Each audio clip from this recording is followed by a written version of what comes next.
우리는 선택의 연속 속에 살고 있는데 내가 어떤 걸 선택하는 것도 사실 어렵지만 어떤 것으로부터 누군가로부터 선택을 받는다는 것은 더 힘들어요, 사실은.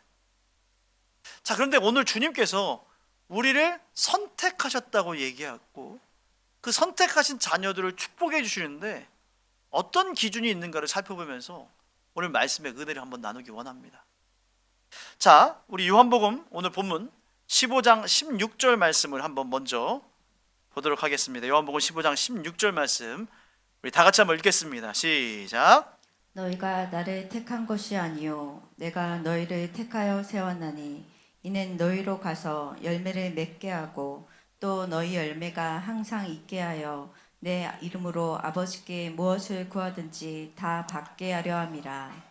자, 오늘 예수님이 이제 십자가에 죽으시기 전에 제자들에게 사실 유언처럼 계속 가르치고 남긴 말씀인데 예수님이 이제 제자들을 선택한 거에 대해서 얘기하는데 먼저 선택의 순서에 대해서 얘기해요. 선택의 순서.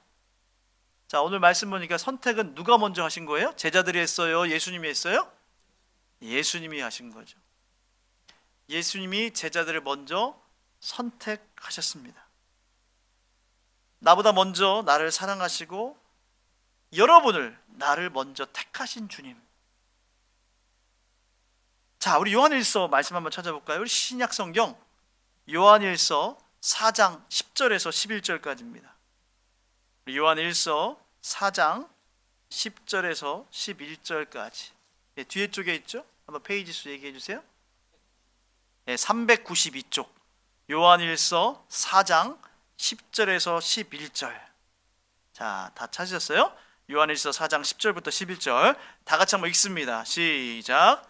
사랑은 여기 있으니 우리가 하나님을 사랑한 것이 아니요 하나님이 우리를 사랑하사 우리 죄를 속하기 위하여 화목제물로 그 아들을 보내셨음이라. 사랑하는 자들아 하나님이 이같이 우리를 사랑하셨은즉 우리도 서로 사랑하는 것이 마땅하도다. 아멘. 사실 요한복음의 저자가 이 요한일서의 저자입니다. 사도 요한 똑같아요. 그래서 사실은 굉장히 성질이 급했고 우레의 아들 막 이렇게 천둥 번개의 아들 이럴 정도로 아주 다혈질이기도 하고 야심이 가득했던 사람인데 예수님께서 사도 요한을 변화시켜 주셨어요. 사랑의 사도가 됐고요. 우리 요한복음에서도 이렇게 사랑을 얘기 많이 하지만 사실은 이 요한일서, 요한 1, 2, 3서에 저자가 똑같은 사도 요한인데 사랑에 대해서 너무 많이 얘기하고 있는 걸 볼 수가 있어요. 오늘 여기 말씀 보니까 10절에 사랑이 여기 있다 그랬어요. 그리스도의 사랑, 진짜 사랑의 원조, 원형은 예수님의 사랑이라고 얘기하면서 누가 먼저 사랑했다고 오늘 밝히고 있어요? 예수님이, 하나님이 우리를 사랑하사, 하나님 먼저 사랑하시고 예수님이 우리를 먼저 사랑하셔서 십자가에 죽으셨다는 것을 선포하고 있는 거예요. 자, 또 에베소서 말씀 한번 찾아볼까요? 우리 에베소서 1장 3절에서 5절까지입니다. 우리 에베소서 신약성경 에베소서 1장 3절에서 5절까지. 자, 다 같이 한번 읽겠습니다. 시작.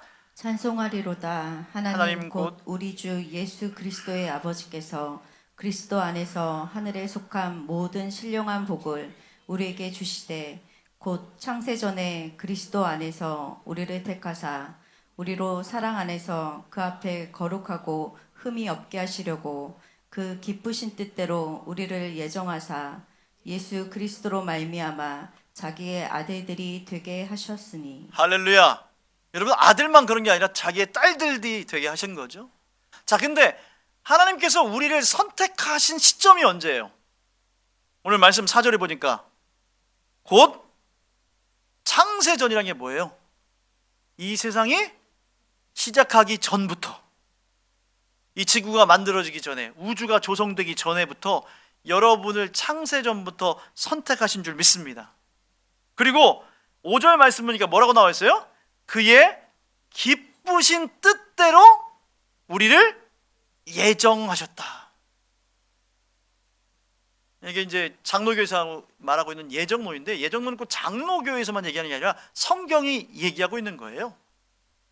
그래서 예정론을 잘못해가지고 세상에서 죄 짓고 방황하는, 또 마지막에 하나님이 예정한 사람 반드시 불러, 그런 개념이 아니에요. 장로교의 원래 개념도 그런 게 아닙니다. 사실은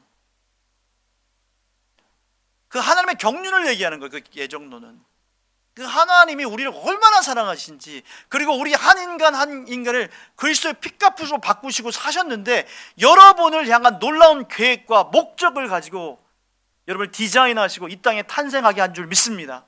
여러분이 태어난 환경이 좋든 나쁘든, 아버지가 좋든 나쁘든, 내가 가난하든 부유하든, 내가 잘생겼든 못생겼든, 가방끈이 길든 짧든, 그건 아무 상관이 없어요. 여러분은 하나님의 존귀한 자녀들인 줄 믿습니다. 그리고 놀라운 계획과 목적을 가지고 여러분이 탄생된 거예요. 그걸 깨달으면요, 여러분의 인생이 달라지고 바뀌어지는 줄 믿습니다. 자, 앞뒤적으로 인사합시다. 여러분들은 대단한 분들입니다.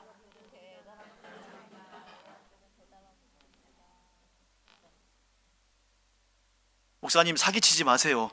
저는 별거 아닌데요. 여러분, 자존감은요, 어떻게 해야 돼요? 자존감은 높아야 돼요, 낮아야 돼요? 자존심은 나를 성경 안에서 높여야 됩니다. 하나님이 나를 사랑하지, 나는 대단한 사람이야, 하나님이 나를 당신의 핏값으로 다 사신 분이니까 나는 정말 하나님의 자녀야, 이게 자존감이에요. 자존심은요, 작은 거 하나에도 막 화를 내고 열등감에 시달려서 막 하면 그건 자존감이 낮은 거예요. 그래서 자존심은요, 낮추고 자존감은 높이길 주님을 축복합니다. 오늘 하나님께서 우리를 창세전부터 선택하신 거예요. 자, 그러면 하나님께서 그 시간은 창세전부터를 선택하셨는데, 그럼 우리를 선택하신 이유, 목적이 오늘 말씀에 나와 있어요. 자, 우리 16절 말씀 아까 읽으셨는데 16절 말씀 한 번만 더 읽어보겠습니다. 한 번만, 시작. 너희가 나를 택한 것이 아니요 내가 너희를 택하여 세웠나니 이는 너희로 가서 열매를 맺게 하고 또 너희 열매가 항상 있게 하여. 아멘. 여기까지만 보겠습니다. 자, 이제 중간에 열매를 뭐예요? 맺게 하고 또 너희 열매가 항상 있게 하기 위해서 여러분들을 선택했다는 거예요. 자, 오늘 예수님의 비유가 15장부터 쭉 이어지고 포도나무의 비유인데, 자, 다시 한번 묻습니다. 농부는 누구시라고 했어요? 농부. 포도나무 농사를 짓는 농부가 누구세요? 하나님이고요. 예수님은 누구라고 했어요? 예수님은 참 포도나무. 우리는 뭐라고 했어요? 참 포도나무에 속한 가지라고 했어요. 가지.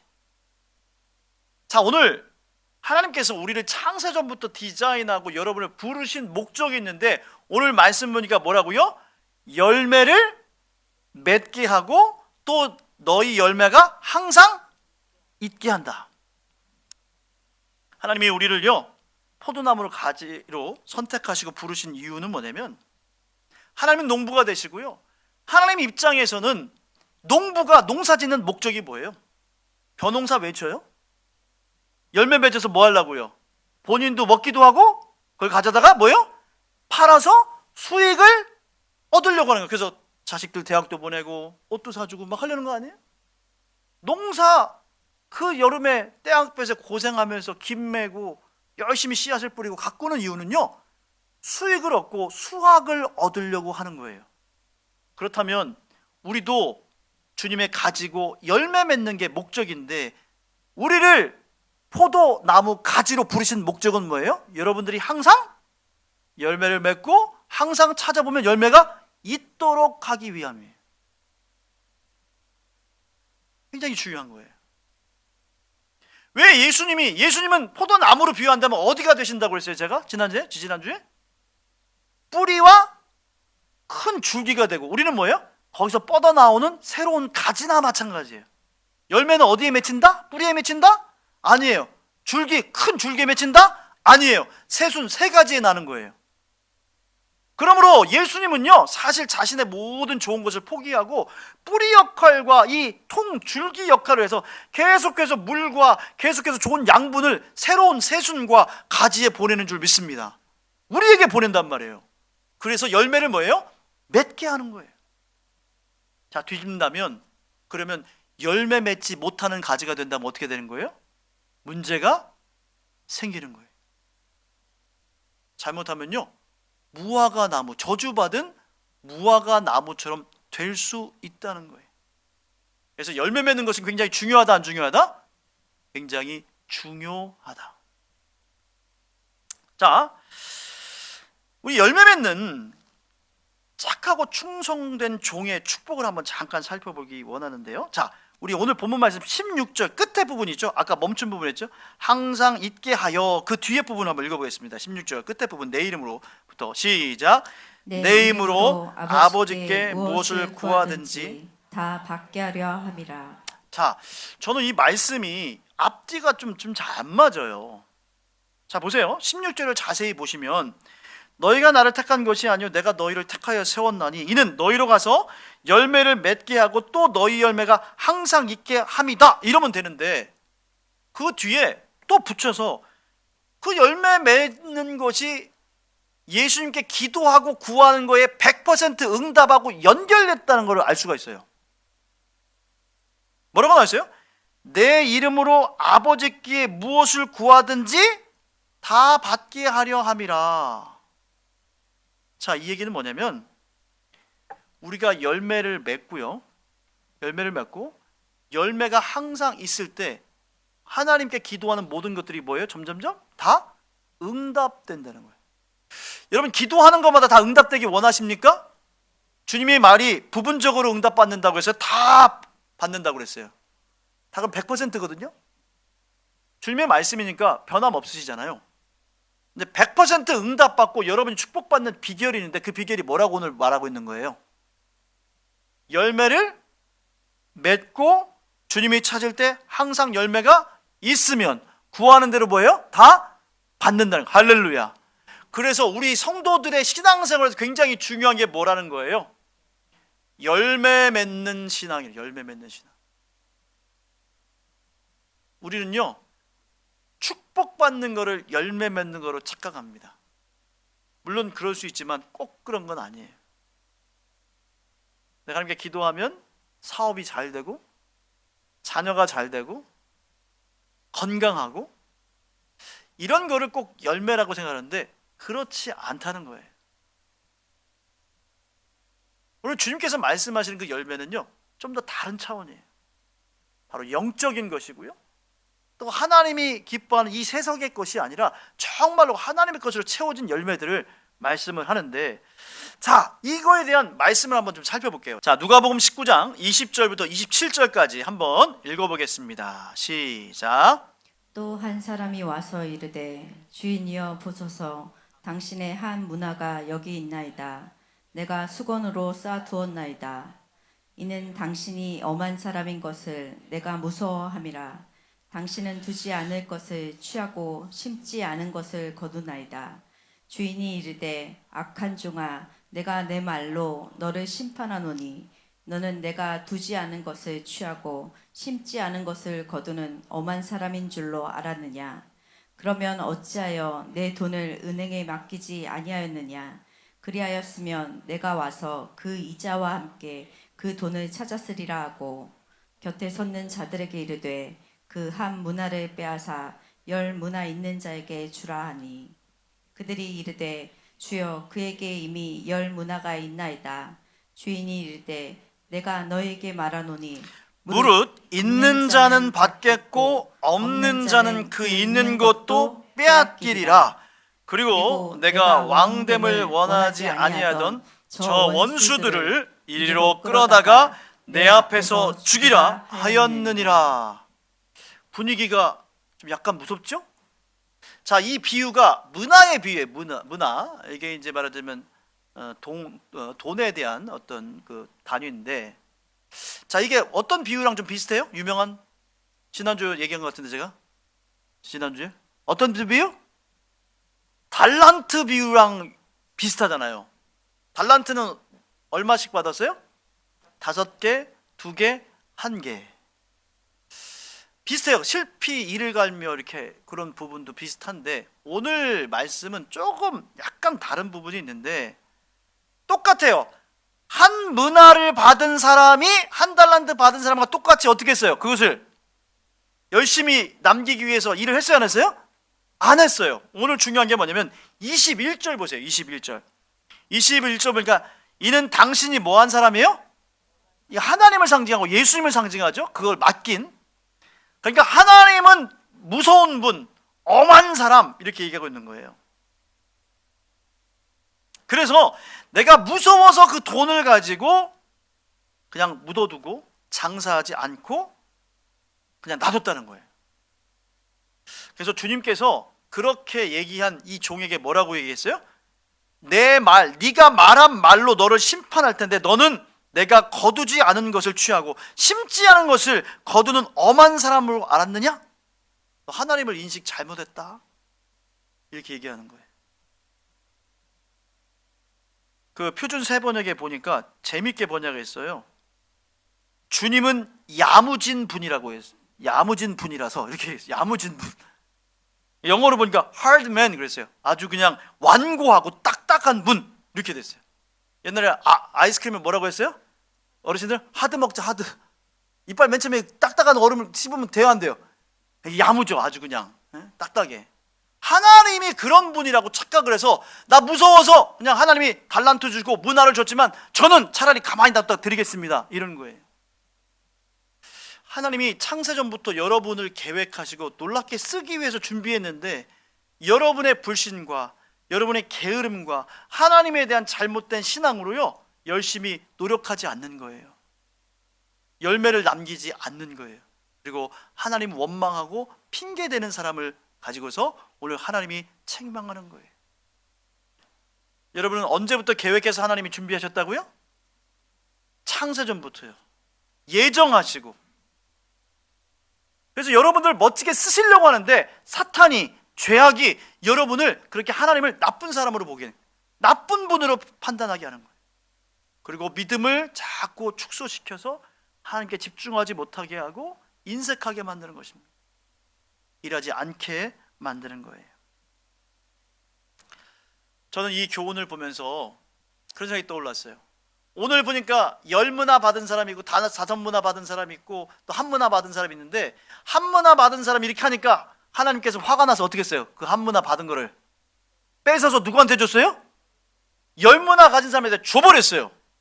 그러니까 있는 자는 뭐예요? 더 풍성해지고 없는 자는 있는 것도 뺏기게 되는 거예요. 똑같은 거예요. 달란트 비유랑. 그리고서 똑같아요. 27절 말씀 보니까 저 원수들 게으르고 하나님을 무서운 사람만 알고 열심히 열매를 맺지 않은 불평분만과 자기 뜻대로만 살았던 사람들을 끌어다가 내 앞에서 뭐 하라고요? 죽이라. 마태복음 25장 달란트에 보면 지옥에서 슬피 울며 이를 갈미 있으리라. 지옥에서. 자, 그래서 여러분 열매 맺어야 돼요? 안 맺어야 돼요? 열매 맺어야 돼요. 하나라도 맺기 시작해야 됩니다. 2개 맺고 5개 맺고 10개 맺으면요 점점점 뭐예요? 그 열매가 풍성해지고 많아지고 여러분 기도하는 제목마다 더 응답될 줄 믿습니다. 이제 2024년이 저물고 있는데 여러분 새로운 꿈을 가졌으면 좋겠어요. 자, 이제 내년 1월 달에 초에 특별 새벽기도 또 할 거예요. 혹시 여러분들 저 교회 바깥에 우리 2024년 기도 제목 여러분이 붙이셨죠? 여러분 확인 좀 하셨어요? 중간에? 주여, 그게 무슨 소리입니까? 여러분들이 포스트잇 붙였잖아요. 그게 무슨 제목이에요? 그게 여러분의 기도 제목이고 목표고 열매 아니에요? 이런 열매 맺고 싶습니다 했죠? 응답 많이 받으셨어요? 저는 이렇게 돌아보니까 저희가 기도하고 하나님께 맡겼던 기도 제목이 하나님께 더 응답을 많이 주신 것 같아요. 우리 교회적으로 그렇고 저희 가정적으로도 그렇고 돌아보니까 하나님이 풍성하게 열매를 주시고 응답해 주셨더라고요. 정말 너무 감사한 2024년이더라고요. 근데 많은 분들이 우리가요 기도 제목이 있지만 그게 내 열매라고 생각도 못하는 분이 많아요. 그냥 단순한 바램이에요. 내 열매가 내 인생의 목표가 되고 하나님이 기뻐하고 하나님이 그 열매를 막 찾고 다니시고 예수님 찾고 다니는데 그 열매가 뭔지도 몰라요. 우리가 때로는 여러분 열매를 여러분 잘 생각하시고 그 열매를 품고 기도하는 저와 여러분 되길 주님을 축복합니다. 기도하셔야 돼요.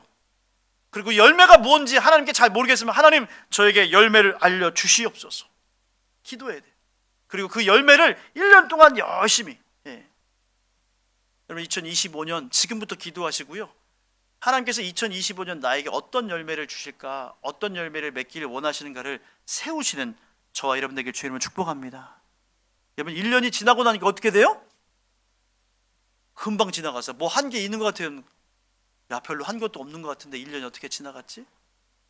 자, 그러면 하나님께서 우리를 택하셔서 열매를 원하시는데, 그럼 택한 받은 우리의 제자들, 우리 성도들에게 축복만 있는 건 아니에요. 오늘 말씀 보니까 모두 함께 따라온다?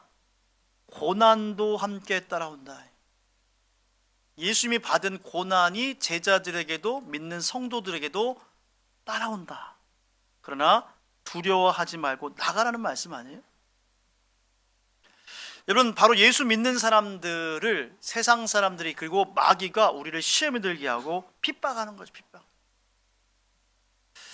아마 여러분들 예수 믿는다고 가족들로부터 여러 가지 핍박을 당하고 왕따를 당하기도 하고 미움을 받기도 하고 빈정거리고 조롱당할 때도 많이 있을 겁니다. 교회 나가면 뭐가 정말 좋아? 뭐 떡을 줘? 야, 마음 편하게 놀러 다니지 왜 교회에 가서 속박을 당하고 구속을 당하니? 여러분, 그 말로 여러분의 신앙과 구원이 판가름 날 겁니다. 그런 말이 다가와도 나사 예수 명령하노니 사탄아 물러가라. 직접 대고 하지 말고요. 직접 대면 안 돼, 말하면 안 됩니다. 속으로 생각하고 사명 감당하고 충성 다할 때 하나님이 놀라운 축복을 주실 줄 믿습니다. 그 세상의 미움의 근원적인 거는요, 영적인 건데 바로 사탄이 온 세상의 구주이신 예수를 미워하고 그 예수님의 종이고 추종자인 우리 제자들에게 또한 핍박을 주는 거지요.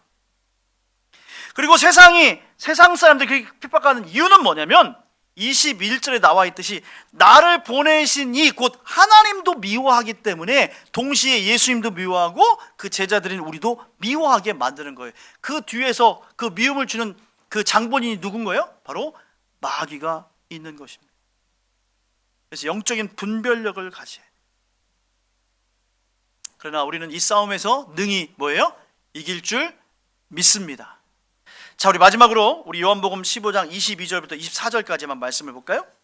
내가 와서 그들에게 말하지 아니하였더라면 죄가 없었으리로와 지금은 그 죄를 핑계할 수 없느니라. 나를 미워하는 자는 또 내 아버지를 미워하느니라.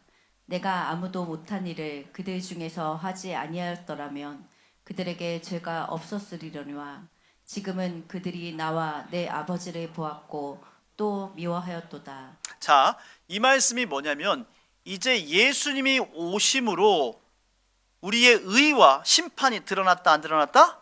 드러났다는 거예요.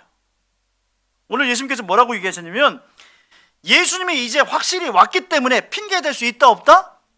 이제 예수님이 복음이 전파되고 제자를 통해서 교회가 세워지고 다 선교가 됐는데 이제 예수님 믿지 않으면 피할 수 있는 길이 있다 없다? 없다라고 얘기하는 거예요. 이제는 더 이상 자비가 없다는 거예요, 사실은. 그래서 예수님 잘 믿어야 된다는 거예요. 사랑하는 여러분, 우리의 미래는 알 수 없습니다. 그러나 분명한 것은 심판은 다가오고 있다는 거예요. 그래서 뭐 해야 돼요, 우리는요? 준비해야 됩니다. 사랑하는 여러분, 우리 소중한 영혼들, 여러분 자신부터 여러분의 인생의 주렁주렁 아름다운 열매를 가지고 우리 주님께 나가서 정말 인정받고 칭찬받는, 주님의 품에 딱 껴안고 울 수 있는, 기뻐할 수 있는 저와 여러분 되기를 주의 이름으로 축복합니다.